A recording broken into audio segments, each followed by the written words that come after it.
ஓம் நம சிவாய.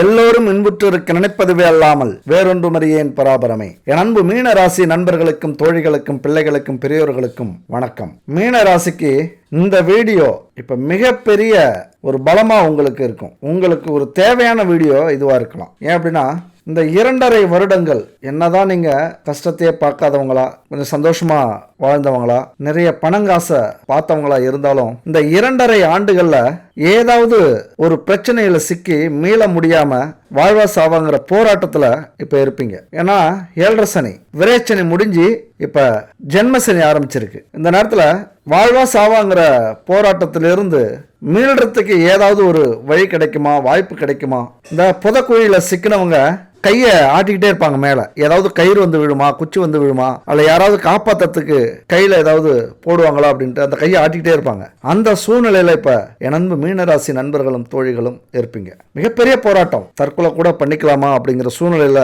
இருக்கக்கூடிய அமைப்பு. ஏன்னா என்னதான் நம்ம சொகுசா இருந்தாலும், ஒரு சேஃபா இருந்தாலும், இந்த 7.5 சனி மட்டும் அதனுடைய குணத்தை புத்தியை காட்டாம விடாது. ஏன்னா இருக்கிற கிரகத்துல எந்த கிரகம் வேண்டுமானாலும் மன்னிச்சு விடுவாங்க. ஆனா அந்த சனி பகவான் கர்மாவை தீர்த்து தான் நகருவார். ஏழையோ பணக்காரங்களோ, இருக்கிறவங்களோ இல்லாதவங்களோ, நல்லவங்களோ கெட்டவங்களோ, கர்மாவுக்கான அந்த கடனை பைசல் பண்ணிட்டு தான் விலகுவார். ஏன்னா எல்லா விஷயத்திலையும் நம்ம நேர்மையா இருந்தோம், சரியா இருந்தோம் அப்படின்னு சொல்ல முடியாது. எங்கேயோ ஏதாவது ஒரு இடத்துல நம்ம தப்பு பண்ணியிருப்போம், சறுக்கி இருப்போம், நம்மளை அறியாமலே பெரிய துரோகம் பண்ணியிருப்போம், யாருக்காவது கஷ்டத்தை கொடுத்துருப்போம். அப்போ அதுக்கான பலனை நம்ம இப்போ அறுவடை செஞ்சுதான் ஆகணும். அதனாலதான் எப்படி பார்த்தாலும் இந்த 7.5 சனியில ஏதாவது ஒரு பிரச்சனையில நம்ம சிக்கிப்போம். அப்படி மீனராசி நண்பர்களும் தோழிகளும் பிரச்சனையில சிக்கி இருக்கும்போது இந்த வீடியோங்கிறது மிகப்பெரிய ஒரு பரிகார வீடியோ அப்படின்னு தான் சொல்லலாம். இப்போ உங்களுக்கு உறவுகளை விட, மனிதர்களை விட, குடும்பத்தை விட, நண்பர்களை விட, இந்த சமூகத்தை விட உங்க கூட நிற்கக்கூடிய தெய்வங்கள்.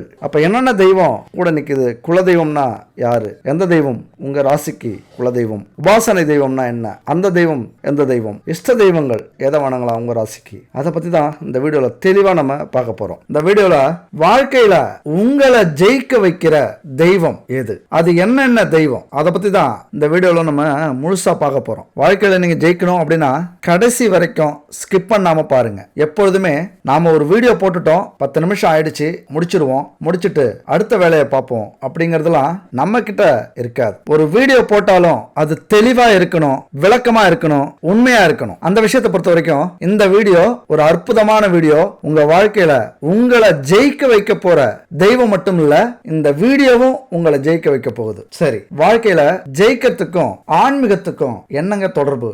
ரொம்ப ரொம்ப அதிகமா இருக்கு. ஆன்மீகம் இல்லாம ஒரு மனுஷனால வாழ்க்கையில ஜெயிக்கவே முடியாது. இதை அடிச்சு சொல்லலாம். அப்ப நிறைய பேர் வாழ்க்கையில ஜெயிச்சவங்க கண்டிப்பா ஆன்மீக பாதையில பயணிச்சவங்களா தான் இருப்பாங்க. இல்ல அப்படின்னா அவர்களுடைய கர்மா கொடுத்து வைத்தவர்கள் போன ஜென்மத்துல பல புண்ணியங்களை செஞ்சு இந்த ஜென்மத்துல அதை அனுபவிக்க வந்தவர்களாக இருக்கணும். அதை தவிர்த்துட்டு பார்த்தோம் அப்படின்னா 90% வெற்றிக்கு காரணம் இந்த ஆன்மீகமா தான் இருக்கணும். அப்ப நம்ம வாழ்க்கையில ஜெயிக்கணும் அப்படின்னா எது முக்கியம்? உடம்பு ரொம்ப ஆரோக்கியமா இருக்கணும், மனசு குழப்பம் இல்லாம இருக்கணும், தெளிவா இருக்கணும். அப்படி தெளிவா இருந்தாதான் வாழ்க்கையில நிம்மதி இருக்கும். நிம்மதி இருந்தாதான் ஒரு விஷயத்தை நம்ம யோசிக்கவே முடியும், அதுவும் தெளிவா சிந்திச்சு முடிவெடுக்க முடியும். அப்படி தெளிவா சிந்திச்சு முடிவெடுக்கணும் அப்படின்னா நம்முடைய விதியை புரிஞ்சுக்கணும். அப்ப நம்முடைய விதி யார் கையில இருக்கு?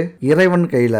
அப்ப ஆன்மீகம் இல்லாம இந்த உலகம் அசையாது. அதனாலதான் இந்த வீடியோ முழுக்க உங்களை ஜெயிக்க வைக்கிற தெய்வம் அப்படின்னு நம்ம சொல்லியிருக்கோம். அப்ப அவனின்றி ஒரு அணுவும் அசையாது. இது பழமொழி, கிராமத்துல நிறைய கேட்டிருப்போம். அதாவது எல்லா விஷயங்களும் கடவுளுடைய கட்டுப்பாட்டுல இருக்கு, கடவுளுடைய கருணை இல்லாம எந்த நன்மையும் நடக்காது அப்படிங்கிறது தான் இதுக்கான பொருள். பேசிக்காவே இந்த உண்மை எல்லாருக்குமே தெரியும். ஆனா சில பேர் அறிவியல் மட்டும்தான் உலகத்தை காப்பாற்றும், அறிவியல் மட்டும்தான் வாழ்க்கையில முன்னேற்றும் அப்படின்லாம் சொல்லிட்டு இருப்பாங்க.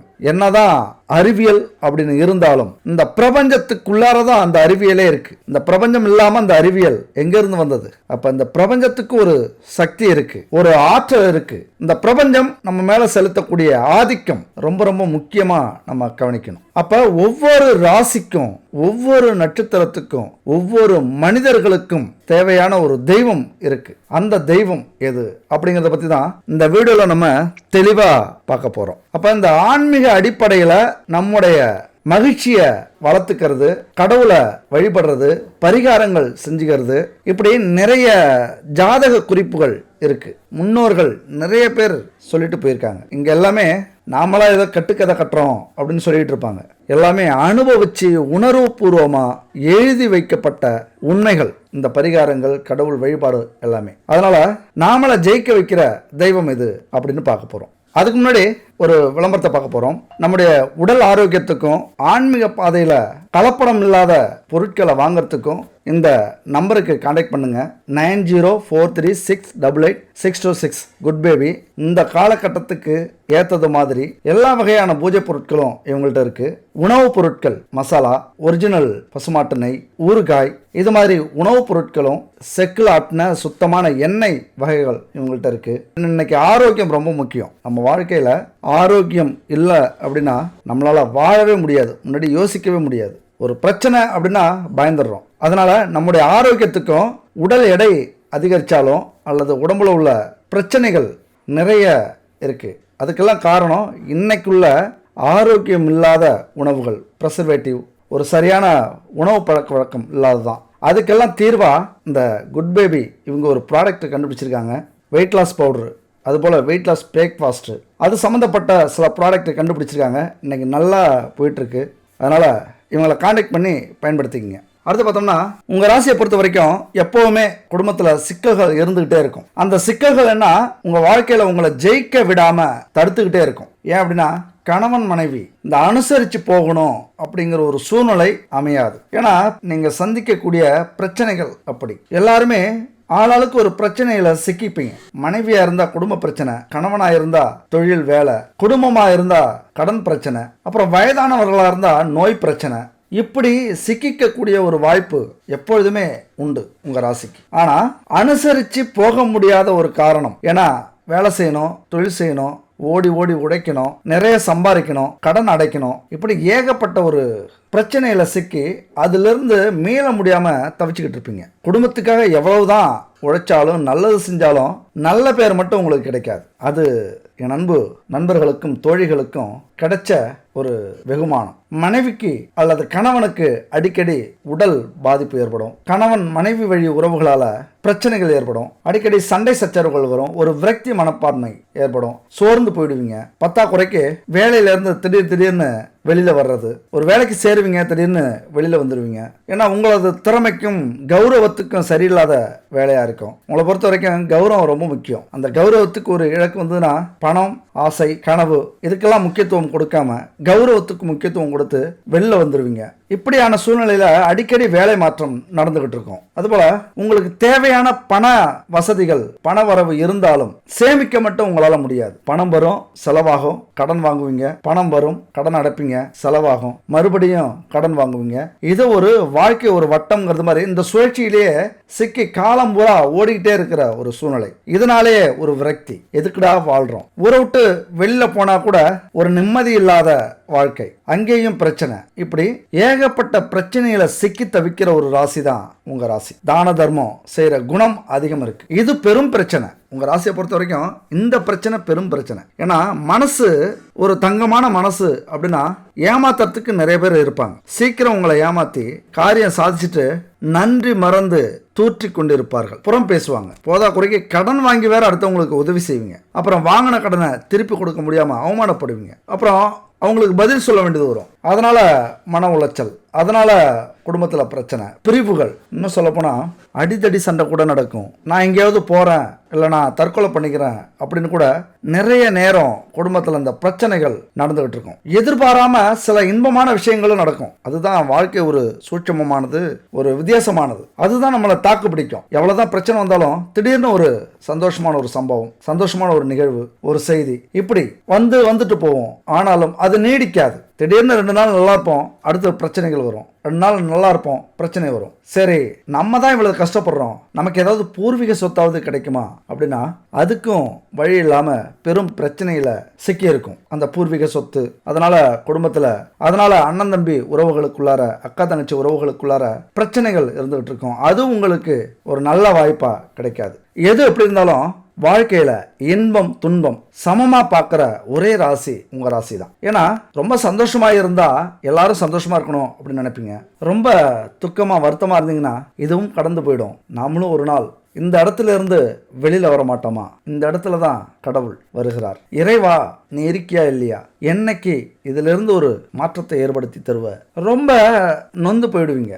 எப்போதுமே நல்லா தெரிஞ்சுக்கங்க, ஒரு உண்மையான ஒரு நேர்மையான ஒரு நல்ல குணம் கொண்ட ஒரு ஆணையோ ஒரு பெண்ணையோ எந்த ஒரு தெய்வமுமே கைவிடுறதில்லை. இந்த பிரபஞ்சம் கைவிடுறதில்லை. இது நல்லா புரிஞ்சுக்கங்க. ஏதாவது ஒரு வகையில ஏதாவது ஒரு உருவத்துல ஒரு சூழ்நிலையில உங்க கூடவே இந்த பிரபஞ்சம் இருந்துகிட்டு இருக்கும். அதாவது எப்படின்னா முக்கியமா 3 உருவங்களாக 3 வழியில நமக்கு துணையாக இருக்கும் இந்த பிரபஞ்சம். அதை நம்ம எப்படி வேணாலும் எடுத்துக்கலாம். அதாவது தெய்வங்களாக நம்ம பிரிச்சிருக்கோம். 3 தெய்வங்களாக ஜோதிட சாஸ்திரம் சொல்லுது. முதல்ல நமக்கு வாழ்க்கையில கஷ்டம்னா துணை நிக்கிறது, அல்லது கஷ்டப்படுற நேரத்துல கூட நிக்கிற தெய்வம், அல்லது அதிர்ஷ்டம் ஏதாவது ஒரு கஷ்ட நேரத்தில் அதிர்ஷ்டத்தை கொடுத்து தூக்கி விடுற தெய்வம். இப்படி 3 வகையான தெய்வம் நம்ம வாழ்க்கையில் இருக்கு. அதாவது குலதெய்வம், இஷ்ட தெய்வம், உபாசன தெய்வம். இந்த 3 தெய்வங்கள் நம்ம வாழ்க்கையில மிக மிக முக்கியமான தெய்வங்கள். இந்த விஷயத்தெல்லாம் இதுவரைக்கும் நீங்க கேள்விப்பட்டீங்களோ இல்லையோ, ஆனா கண்டிப்பா முயற்சி பண்ணி பாருங்க. இந்த நிமிஷத்திலிருந்து இந்த தெய்வங்களை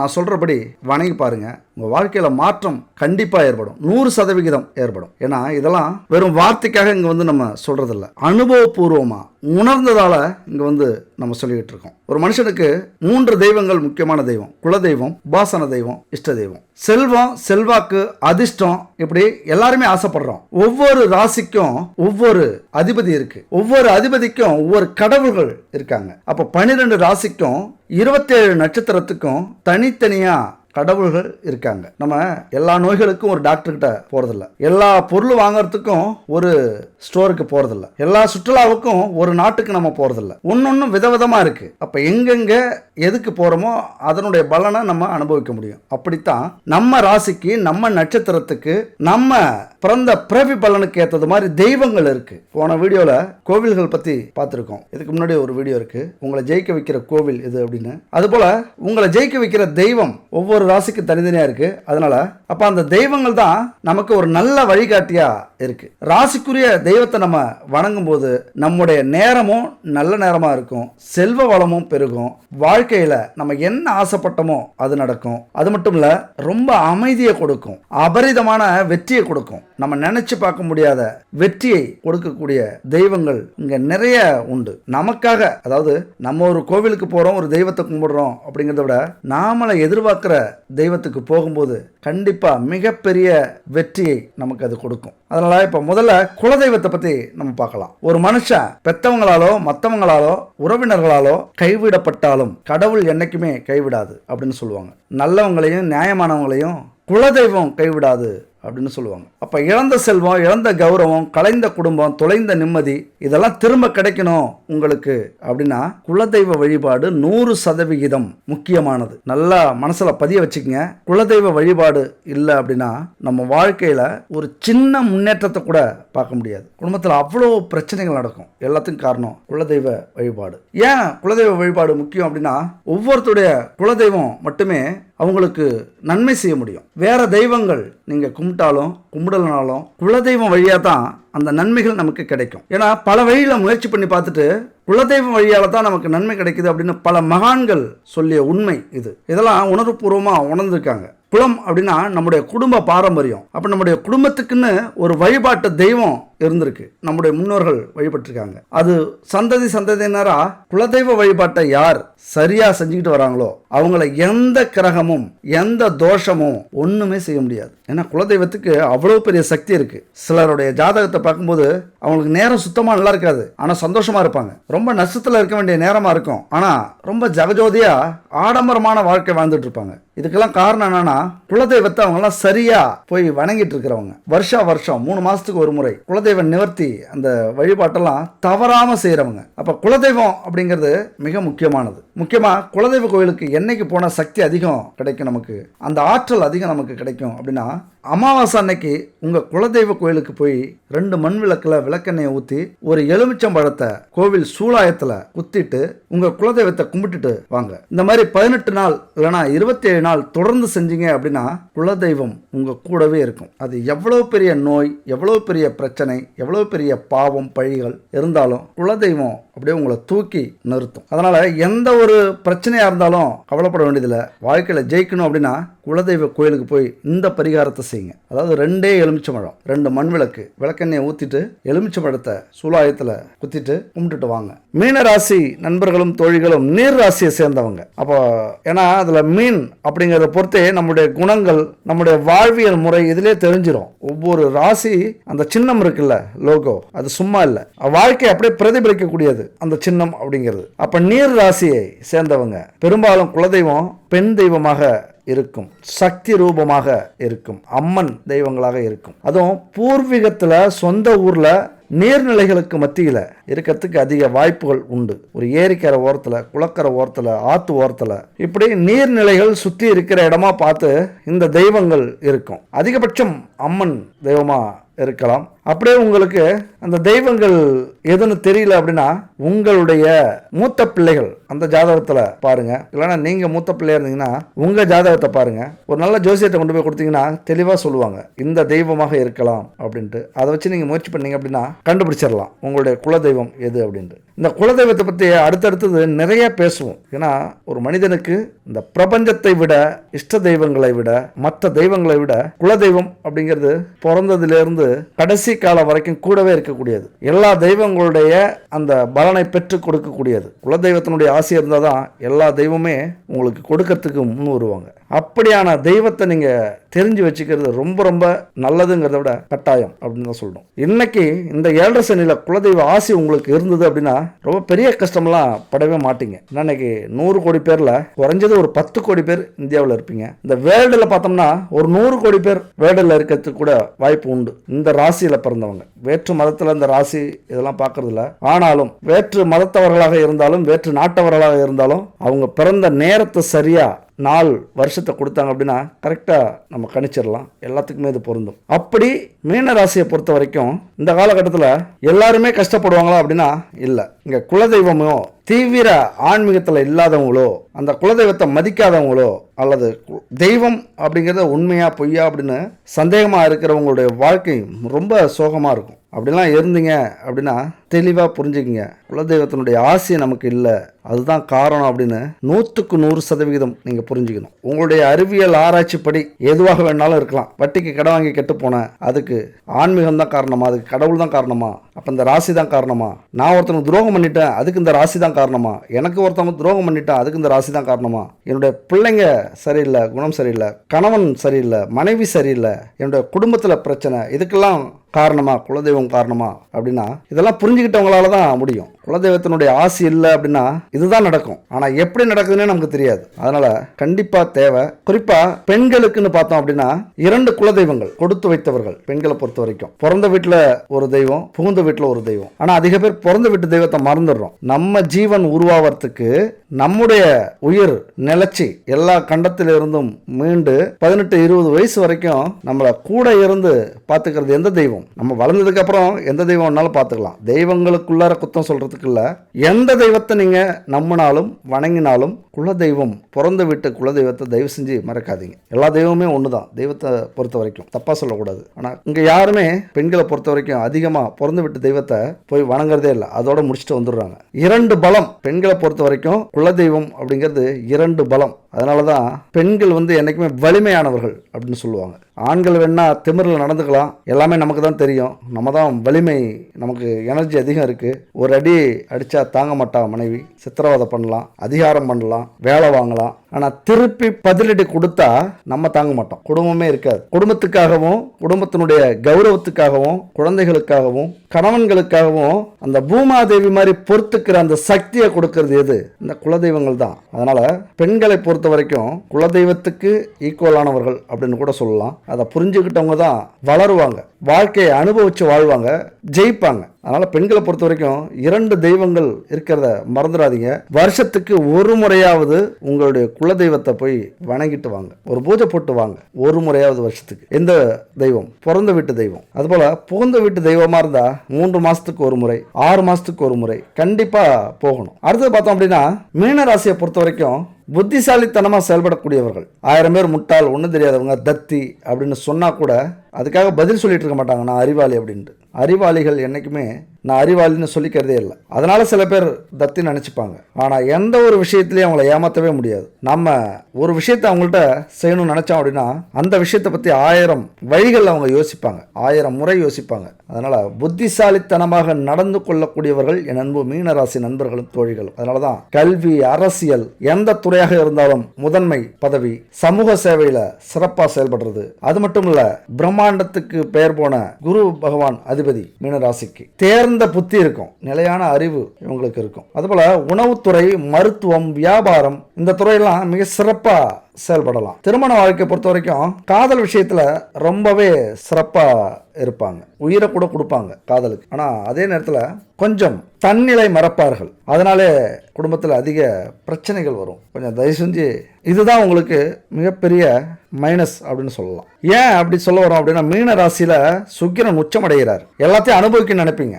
ஆடம்பரமான வாழ்க்கை, நல்ல வீடு, வாகனம், எந்த பொருளாக இருந்தாலும் விலை உயர்ந்த பொருள், எந்த வீட்டில் இல்லைனாலும் ஒரு பொருள் இந்த வீட்டில் இருக்கும். அதுபோல குடும்ப பெண்களோ ஆண்களோ திடீர்னு புத்தி கெட்டு வேற 3வது நபர் மேல ஈர்ப்பு போகும். ஏன்னா சுக்கிரன் உச்சமடைகிறார், ரொம்ப அதீதமா இருப்பார். அந்த கட்டுப்பாட்டோட வாழும்போது தான் குடும்பத்தில் நிலைச்சி நிற்க முடியும், பிரச்சனை இல்லாமல் இருக்கும். உங்கள் வாழ்க்கையில் நீங்கள் உணர்ந்திருப்பீங்க, ஏதாவது ஒரு நேரத்தில் அவமானத்தை சந்திச்சிருப்பீங்க 3வது நபரால், ஒரு ஆணாலேயோ ஒரு பெண்ணாலேயோ. குடும்பத்தில் பெரும் புயலை கிளப்பி இருக்கும். அது இங்கே என்ன விஷயம்னா, நீங்கள் தப்பே செய்யாதவங்களா கூட இருக்கலாம், ஆனால் அந்த கௌரவ பாதிப்பு, அந்த கெட்ட பேர் வந்துட்டு போயிருக்கும். அதுதான் முக்கியமான விஷயம். ஏன்னா அவருடைய புத்தியை காட்டாமல் இருக்கவே மாட்டார். சுக்கிரன் அப்படிங்கிறவர் ஆடம்பர லக்ஸரி வாழ்க்கைக்கு, தாம்பத்திய வாழ்க்கைக்கு அதிபதி. நீங்கள் நல்லவங்களா இருந்தீங்க அப்படின்னா கண்டிப்பாக கெட்ட பேர் வேற வழியில் வந்திருக்கும், ஒரு நாளாவது வாங்கியிருப்பீங்க. அதனால சும்மாவே கெட்ட பேர் வரும்போது தப்பி தவறி இது வரைக்கும் பிரச்சனை வரல அப்படின்னா தப்பிச்சோம் பொழைச்சோன்னு எஸ் ஆகிடுங்க. நாம் உண்டு, நம் குடும்பம் உண்டு இருந்தீங்க அப்படின்னா உங்கள் வாழ்க்கையில் மிகப்பெரிய வெற்றியை உங்களால் அடைய முடியும். ஆனாலும் ஒருவேளை உங்களுக்கு கணவனோ மனைவியோ, நீங்கள் ஆண்களோ பெண்களோ, உங்களுடைய துணைக்கு கீழ்ப்படிந்து தான் நீங்கள் போக வேண்டிய சூழ்நிலையில் இருப்பீங்க.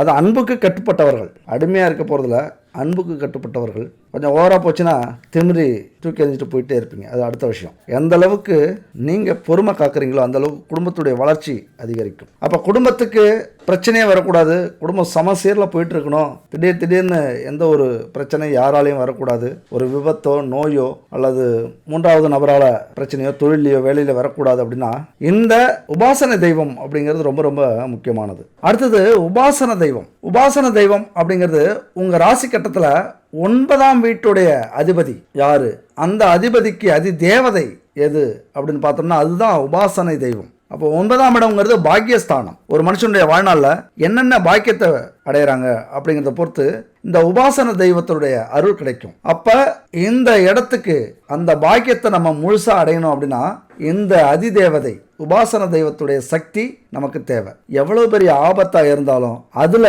நம்மளை மாட்டி விடாமல் தூக்கி விடுற சக்தி இந்த தெய்வத்துக்கு உண்டு. குலதெய்வ வழிபாடு தடைபட்டாலும் அல்லது குலதெய்வம் எதுனே தெரியாதவங்களுக்கும் இந்த உபாசனை தெய்வம் மிக மிக முக்கியமானது. தயவு செஞ்சு குலதெய்வத்தை மறந்துட்டீங்க அப்படின்னாலும் சரி, குலதெய்வமே இருந்தாலும் சரி, உங்கள் ராசிக்கான உபாசன தெய்வத்தை விட்டுறாதீங்க. ஏன்னா கஷ்ட காலத்தில் உங்களை தூக்கி விடுற ஒரு தெய்வம், கூப்பிட்ட குரலுக்கு ஓடோடி வரக்கூடிய தெய்வம். குலதெய்வம் கூடவே வரும், ஆனா உபாசன தெய்வம் கூடவே காவலுக்கு இருக்கும். எவ்வளவு பெரிய பிரச்சனையா இருந்தாலும் சரி, எவ்வளவு பெரிய கஷ்டமா இருந்தாலும் சரி, சோர்ந்து போயிட்டீங்க அப்படின்னா உங்களுக்குள்ளார ஒரு சக்தியை கொடுத்து தூக்கி விடுற தெய்வம் இந்த உபாசன தெய்வம் தான். அதனால மீன ராசியை பொறுத்த வரைக்கும் அதிக உணர்ச்சி உடையவர்கள், ரொம்ப ரொம்ப நெகிழ்ச்சி உடையவர்கள். சின்ன சின்ன விஷயத்துக்கெல்லாம் பாவப்படுவீங்க. உங்கள் மனசு தாங்காது. ஐயோ பாவம்னு நினைக்கக்கூடியவர்கள். சில பேர் கண்டுக்காமல் போகிற விஷயத்த நீங்கள் அவங்க இடத்துல இருந்து அதை உணர ஆரம்பிப்பீங்க. யாருக்காக எது வேணாலும் செய்வீங்க. ஒருத்தவங்களை நம்பிட்டீங்க அப்படின்னா அவங்களுக்காக நீங்கள் எது வேணாலும் செய்வீங்க. அதுபோல் மீனராசியை பொறுத்த வரைக்கும் மதுரை மீனாட்சி அம்மன் தான் உபாசனை தெய்வமாக வருகிறார். அதனால சகல ஐஸ்வர்யங்களும் உங்களுக்கு கிடைக்கணும், கோடி நன்மைகள் கிடைக்கணும் அப்படின்னா இந்த மதுரை மீனாட்சி அம்மனை போய் வணங்குங்க. உங்களுக்கு இப்போ எந்த பிரச்சனை இருந்தாலும் கண்டிப்பாக தீர்க்கக்கூடிய தெய்வம் உபாசனை தெய்வம். மீனராசியை பொறுத்த வரைக்கும் உங்களை பொறுத்த வரைக்கும் என்னைக்கு சோர்ந்து போய் வீழ்றீங்களோ, இதுக்கு மேலே வாழவே முடியாதுன்னு நினைக்கிறீங்களோ, அந்த நேரத்தில் தூக்கி விடக்கூடிய தெய்வம் இது. எப்போதுமே பரிகாரம் அப்படிங்கிறது 2 விதமான பரிகாரம். உங்களுக்கு எந்த அளவுக்கு தெரியும் அப்படின்னு தெரியல. ஒன்று ஆன்மீக பரிகாரம், இன்னொன்று வாழ்வியல் பரிகாரம். ஆன்மீக பரிகாரம் அப்படிங்கிறது நம்ம எவ்வளவு கஷ்டப்பட்டுக்கிட்டு இருந்தாலும் கோவில் குளத்துக்கு போனால் சரியாயிடும், வீட்டில் பரிகாரம் பண்ணால் சரியாயிடும், வீட்டில் பூஜை பண்ணால் சரியாயிடும். ஆனால் சில விஷயங்கள், சில பிரச்சனைக்கு நம்மளால தீர்வு காணவே முடியாது, அது சரியே ஆகாது. அதுக்கு காரணம் என்னன்னா வாழ்வியல் பரிகாரம். வாழ்வியல் பரிகாரம் என்ன? நம்ம வாழ்ற வாழ்க்கையில தர்மம் செய்யறது, 4 பேருக்கு உதவி செய்யறது, நம்மளே நம்ம வருத்திக்கிறது, கஷ்டப்படுத்திக்கிறது, தியானம் பண்றது, நடைப்பயணம், கிரிவலம், விரதம் இருக்கிறது, இது மாதிரி வாழ்க்கையில நம்மளே நம்மளை கஷ்டப்படுத்திக்கிட்டு அடுத்தவங்களுக்கு உதவிகரமா இருந்து அடுத்தவங்களுடைய கஷ்டங்களை போக்கி இப்படி பல பாவங்களை கழிக்கிறது தான் வாழ்வியல் பரிகாரம். இந்த பரிகாரம் அப்படிங்கிறது மிகப்பெரிய கர்மாவை தீர்க்கக்கூடிய பரிகாரம். எவ்வளவு பெரிய பாவங்களை செஞ்சிருந்தாலும் அதை உணர்ந்து இதுக்கு மேல செய்ய மாட்டோம், என்னையே நான் கஷ்டப்படுத்திக்கிறேன், நான் ரொம்ப தப்பு பண்ணிட்டேன், சட்டத்தின் மூலயமா எனக்கு தண்டனை கிடைக்கல அப்படின்னாலும் இறைவா நீ எனக்கு தண்டனை கொடுத்துறாத, நான் அதுக்கு பரிகாரம் என்ன வேணாலும் செய்யறேன், என்னையே நான் கொடுக்குறேன். அதாவது பரிகாரம் செய்யறதுனால என்ன தப்பு வேணாலும் செய்யலாமா அப்படின்னு கேட்பீங்க. சில நேரத்தில் நம்ம அறியாம இதெல்லாம் பெரிய பாவம்னு தெரிஞ்சு சில பாவங்களை நம்ம செஞ்சிருவோம், தவறுகளை செஞ்சிருவோம். அந்த நேரத்தில் நம்மளுடைய மூளை சரியா வேலை செய்யாது, கோபத்தில் செய்வோம். இந்த தவறுகள்ங்கிற விஷயத்துல நிறைய விஷயங்கள் இருக்கு. வாழ்க்கையில நிறைய தப்பு பண்றோம், அந்த தவறுகளால நிறைய பிரச்சனைகளை நம்ம சந்திக்கிறோம். அந்த பிரச்சனையிலிருந்து நம்ம மீளணும் அப்படின்னா இந்த மாதிரி நம்மளே வருத்திக்கணும். முதல்ல நம்ம இதுக்கு மேலே அந்த தவறு செய்ய மாட்டோம், மன்னிச்சிங்க இறைவா அப்படின்ட்டு வேண்டிக்கிட்டு அடுத்தது நம்மளே துன்புறுத்திக்கிறது, அல்லது யாருக்கு நம்ம பிரச்சனையை கொடுத்தோமோ, யாருக்கு பாவம் செஞ்சோமோ, என்ன விதமான பாவம் செஞ்சோமோ அதுக்கு ஏற்றது மாதிரி ஒரு மன்னிப்பு கேட்டு அவங்களுக்கு கஷ்டப்பட்டு நம்ம உடல் உழைப்பு மூலியமா மனம் வருந்தி அவங்களுக்கு உதவி செய்யறது கூட ஒரு விதத்தில் அந்த பரிகாரங்கள் சரியாகும். அப்போ இது மாதிரியான பரிகாரங்கள்ங்கிறது ரொம்ப ரொம்ப முக்கியம். சரிங்க, வாழ்க்கையில எல்லாருமே ஜெயிச்சிடறாங்களா, இல்லைன்னா எல்லாருமே தோத்துடுறாங்களா? ஆனா நாங்க மட்டும் ஏன் தோத்துக்கிட்டே இருக்கோம்? எல்லாருக்கும் வெற்றி தோல்வி வர்றது சகஜம், ஆனா எங்களுக்கு மட்டும் தோல்வி மட்டுமே வருது. இதுக்கு என்ன அர்த்தம்? இதுக்கு நாங்க என்ன செய்யறது? தோல்வி மட்டுமே வருது அப்படின்னா தாழ்வு மனப்பான்மை, நம்மளால முடியுமா முடியாதாங்கிற சந்தேகம், ஒரு விஷயத்துல நம்மளால கண்டிப்பா முடியும் அப்படிங்கிற தன்னம்பிக்கை இல்லாதது. திறமை இருந்தாலும் இந்த ராசியில பல பேர் தோல்வி அடையறதுக்கு காரணம் இந்த தன்னம்பிக்கை இல்லாததுதான். அதுக்கு முக்கியமா நம்ம ரொம்ப சின்ன குடும்பத்துல பிறந்துட்டோமோ, ஏழை குடும்பத்துல பிறந்துட்டோமோ, நமக்கு இந்த வலிமை இல்லையோ. ஆனா உங்களுக்குள்ளார எல்லா திறமையும் இருக்கும். திறமை இருந்தாலும் இந்த தாழ்வு மனப்பான்மை தோல்விக்கு அறிகுறியா மாறிடும். நம்மளால முடியாது, நமக்கு இது செட் ஆகாது, இது நமக்கு ஒத்து வராது, அதை ஒரு விஷயத்த பெருசா நினைச்சுக்கிறது.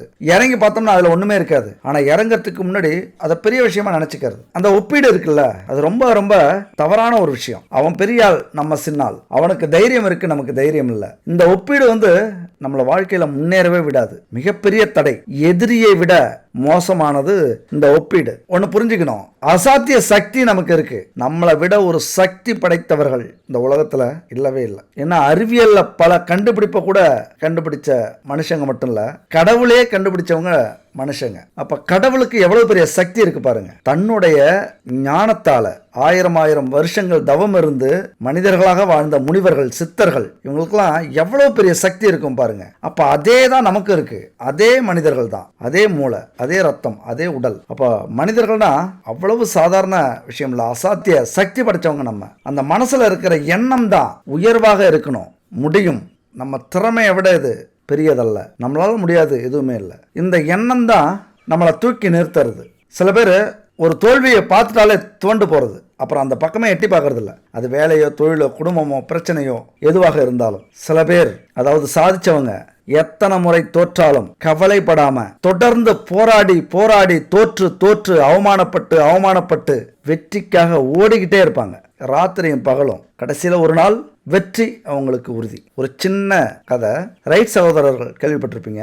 2 பேரும் அம்மா கூட உட்காந்து விளையாண்டுட்டு இருக்கும்போது வானத்தில் பார்க்குறாங்க பறவை. அந்த பறவையை பார்த்து கொஞ்சம் யோசிக்கிறான். அம்மா, இந்த மாதிரி நம்மளும் பறக்க முடியுமா அப்படின்னு கேட்குறான். அந்த அம்மா எப்பொழுதுமே பிள்ளைங்களுக்கு ஒரு ஆர்வத்தை ஏற்படுத்துவாங்க. ஏன்னா சந்தோஷப்படணும். அப்படிப்பட்ட ஒரு சாதாரண அம்மா தான். முடியாதுன்னு சொல்கிறதெல்லாம் என்ன வருது? முடியும்னு சொன்னால் சந்தோஷப்படுவான் புள்ள. அதுக்காகவே முடியும்ப்பா அப்படின்னுறாங்க அந்த ஒரு வார்த்தை. அம்மா, ஒரு நாள் இந்த பறவை மாதிரி நானும் பறப்பேன் அப்படின்னு அந்த ரைட் அப்படிங்கிற புள்ள சொல்லுது. இன்னைக்கு இவ்வளவு பெரிய சாதனை படைச்சது அந்த சின்னஞ்சிறு தன்னம்பிக்கை தான். அந்த சின்னஞ்சிறு வயசுல வந்த மிகப்பெரிய சக்தி படைத்த தன்னம்பிக்கை. இந்த பலனுக்கும் இதுக்கு சம்மந்தம் இருக்கா? இதெல்லாம் தேவையா? இப்படி ஒரு கதை தேவையா அப்படின்னா தேவையில்லை தான். ஆனாலும் உங்களுக்குள்ளார இருக்கிற திறமை, உங்களுக்குள்ளார இருக்கிற போராட்டம், உங்களுக்குள்ளார இருக்கிற அந்த தன்னம்பிக்கை வாழ்க்கையில் எப்பொழுதுமே முக்கியம். இது ஜாதகத்தையும் தாண்டி மிக முக்கியமானது. அது அந்த இடத்துல சொல்லணும் அப்படின்னு நினைச்சேன், சொல்லிட்டேன். சரி, அடுத்தது இஷ்ட தெய்வம். அதனால மீன ராசியை பொறுத்த வரைக்கும் உழைக்கிறதுக்கு தயாராக இருக்கிறவங்க, நேரங்காலம் பார்க்காம ஒரு விஷயத்தில் நமக்கு லாபம் இருக்குது, இது நம்ம பிரச்சனையை தீர்த்துரும் உறுதியாக நம்பிட்டீங்க அப்படின்னா 24 மணி நேரம் இல்லை, தொடர்ந்து 40 மணி நேரம் கூட வேலை செய்யறதுக்கு தயங்க மாட்டீங்க, சோர்வடைய மாட்டீங்க. அதுக்கப்புறம் தான் படுப்பீங்க. ஏன் அப்படின்னா உங்களுடைய 10வது இடம், தொழில் ஸ்தானமாக வரக்கூடிய இடம் சனி பகவான். கடின உழைப்புக்கு அதிபதி. கஷ்டப்பட்டாதான் உங்கள் வாழ்க்கையில் நீங்கள் முன்னேறவே முடியும். நீங்கள் எந்த தொழிலோ சரி, வேலையோ சரி, வியாபாரமோ இல்லை ஆசைப்பட்ட துறையில், கலைத்துறையில், சினிமா துறை அல்லது கட்டிடக்கலைத்துறை, இப்படி எந்த துறையாக இருந்தாலும், வெளிநாடாக இருந்தாலும் உங்கள் வாழ்க்கையில் நீங்கள் கஷ்டப்பட்டு பணம் சம்பாதிப்பீங்க. ஆனால் ஈஸியாக செலவு பண்ணிவிடுவீங்க. அடுத்தவங்களை நம்பி ஏமாந்துருவீங்க. உங்களுக்குன்னு ஒரு கஷ்டம் வரும்போது உதவி பண்ணுறதுக்கு யாருமே இருக்க மாட்டாங்க. அது மாதிரியான நேரத்தில் உங்களுக்கு கை கொடுப்பது இந்த இஷ்ட தெய்வங்கள். அப்போ மீனராசியை ஆளக்கூடிய தெய்வம் எதுன்னு பார்த்தீங்கன்னா குரு. குருவின் பலத்தை அதிகரிக்கணும் அப்படின்னா மீனராசி நண்பர்கள் தட்சிணாமூர்த்தியை வணங்குங்க. வியாழக்கிழமை குரு பகவானுக்கு விரதம் இருங்க. உங்கள் பிரச்சனை தீர்ற வரைக்கும் விரதம் இருக்கீங்க, முடிவு பண்ணிட்டு விரதம் இருந்தீங்க அப்படின்னா கண்டிப்பாக உங்கள் பிரச்சனை ஆட்டோமேட்டிக்காக, அது எவ்வளோ பெரிய பிரச்சனையாக இருந்தாலும் சரி, தீர்க்கவே முடியாத பிரச்சனை அப்படின்னு யார் ஒதுக்கி விட்டாலும் அந்த பிரச்சனை தீரும். அடுத்து ஒவ்வொரு நட்சத்திரத்துக்குமான இஷ்ட தெய்வங்களை பார்த்தோம் அப்படின்னா பூரட்டாதி நட்சத்திரத்தில் பிறந்தவங்களுக்கு திங்கட்கிழமை பிரதோஷ காலத்தில் நந்தி தேவரை வணங்குங்க, ஈஸ்வரனை வணங்கலாம். அதே போல் குரு பகவானை வணங்குங்க.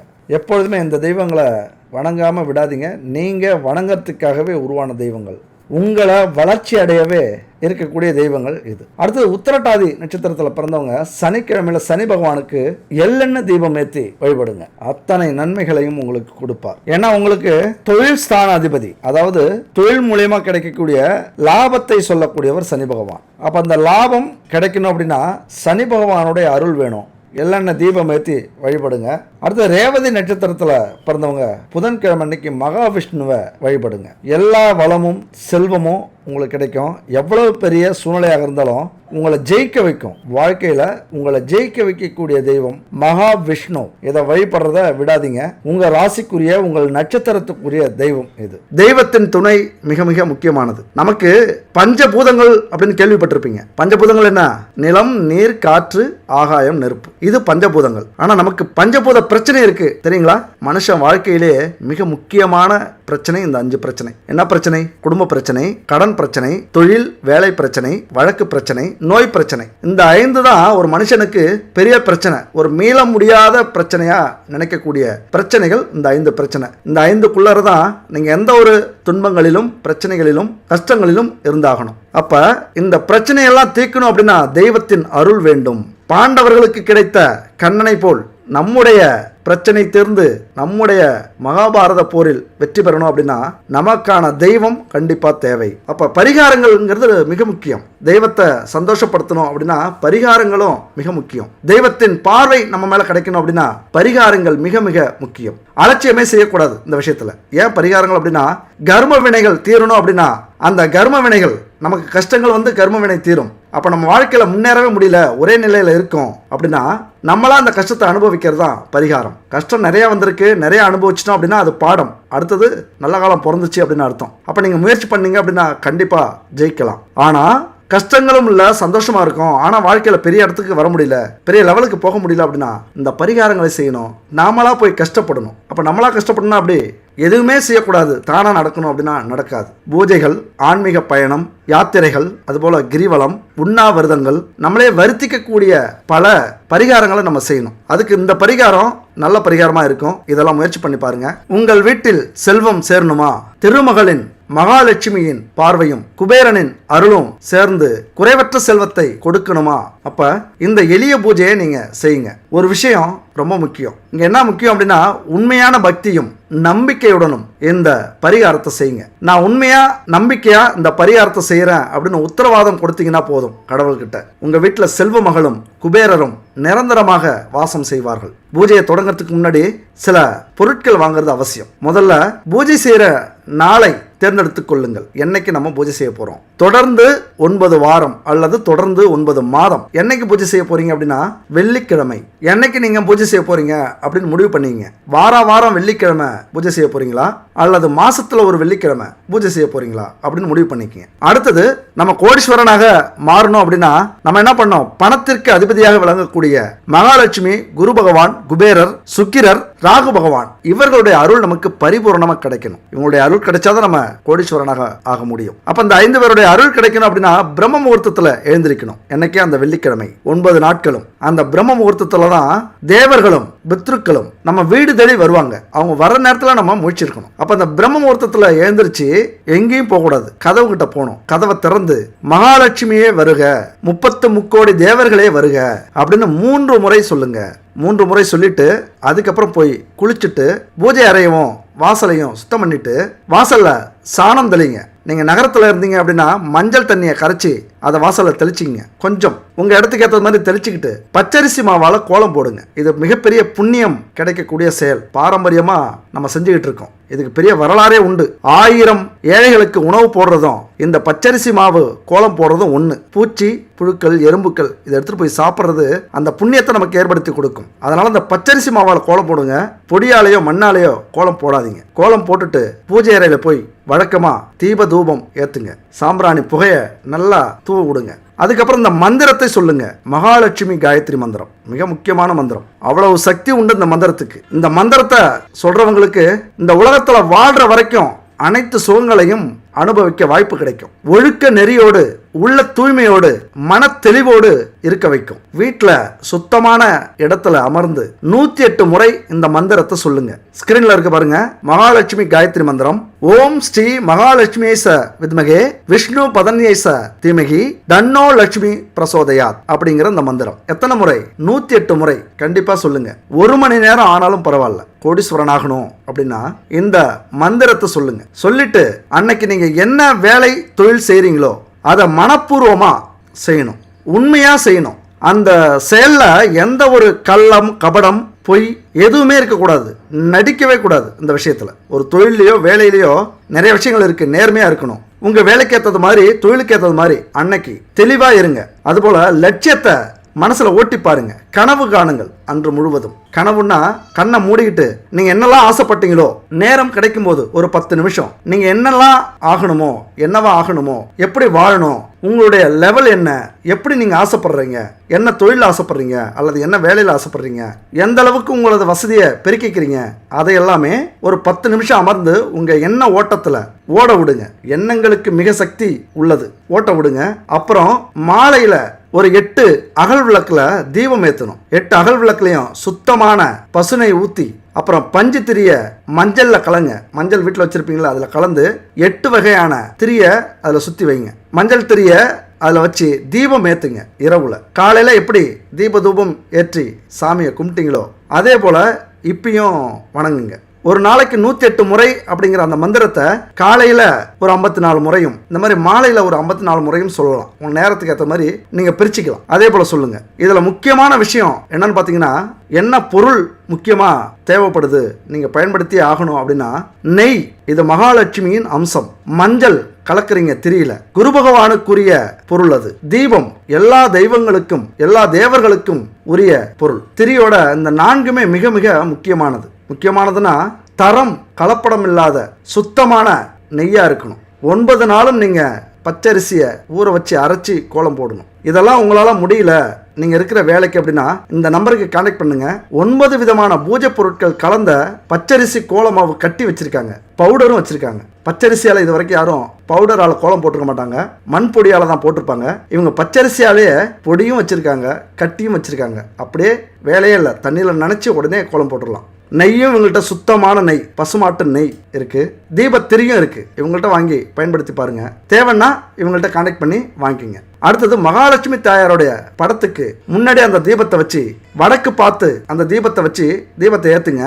இப்படி 8 தீபத்தையும் ஏத்தணும் அப்படின்னா அஷ்டலட்சுமிகள் எல்லாருமே நம்ம வீட்டுக்கு வந்துருவாங்க, அனைத்து செல்வங்களையும் அள்ளி கொடுப்பார்கள். இதனால கிடைக்கிற பலனை சொல்லணும் அப்படின்னா இந்த வீடியோவை பத்தாது, நிறைய போகும், நிறைய நேரம் ஆகும், வேண்டாம். கண்டிப்பா உங்களை கோடீஸ்வரனாக்கும். ஒரே வரியில சொல்லணும்னா இப்படிதான் சொல்லணும். நீங்க செல்வந்தரியாக மாறுவது நிச்சயம். இந்த 9 நாட்களுக்கு மட்டும் இதை செஞ்சு பாருங்க. அஷ்ட ஐஸ்வர்யங்களும் அஷ்டமா சித்திகளும் இந்த மந்திரத்தை சொல்லி வழிபட்டா கிடைக்கும் அப்படிங்கிறது பல்லாயிரக்கணக்கானவர்களுடைய அனுபவம். இங்க முதல்ல நம்பிக்கை தான் முக்கியம், அடுத்தது நம்முடைய எண்ணங்கள் மிக மிக முக்கியம், அடுத்தது தரமான பொருட்கள் முக்கியம். அப்படி எண்ணங்கள் உறுதியா இருந்தா எதை நம்ம நினைக்கிறோமோ அதை சாதித்து காட்டலாம். நல்ல எண்ணங்களை, நம்பிக்கை எண்ணங்களை, மகிழ்ச்சி எண்ணங்களை திரும்ப திரும்ப நம்ம நினைக்கிறப்ப அது உடனே உழைப்பா மாறும், கனவா மாறும். அதுக்காக நம்ம கஷ்டப்படுவோம். நமக்கான ஒரு ஊக்கத்தை கொடுக்கும், தைரியத்தை கொடுக்கும், தன்னம்பிக்கையை கொடுக்கும். நம்முடைய சக்தி நம்முடைய எண்ணத்தில் தான் இருக்கிறது. இது நல்லா புரிஞ்சுக்கங்க. இவ்வளவு நேரம் பேசுறது எதுவுமே உங்க காதுல வீழனாலும், நீங்க கவனிக்கல அப்படின்னாலும் இதை முக்கியமா கவனிங்க.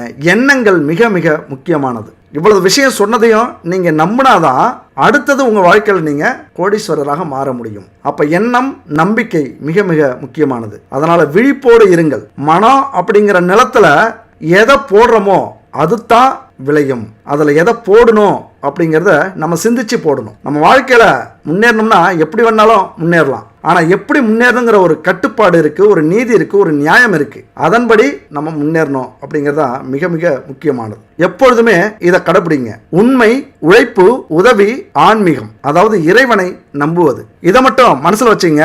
நம்பிக்கையோடு உறுதியோடு முயற்சி பண்ணீங்க அப்படின்னா நீங்களும் ஒரு நாள் கோடீஸ்வரன் தான். எப்பொழுதுமே இறைவன் துணையோட பயணம் செய்யுங்கள். இறைவனை பார்த்து இப்படி கேளுங்க. என்னை எத்தனை துரைகள் வீழ்த்தினாலும், எத்தனை துன்பங்கள் வீழ்த்தினாலும், எத்தனை விதிகள் வீழ்த்தினாலும், என்னை அழ வைக்கவும் விழ வைக்கவும் 1000 பேர் இருந்தாலும் வாழ வைக்க நீ இருக்கிறாய் ஈசனே அப்படின்னு சொல்லிட்டு உங்களது முயற்சியை தொடங்குங்கள். அடுத்த ஒரு அற்புதமான வீடியோவில் சந்திக்கலாம். நன்றி, வணக்கம்.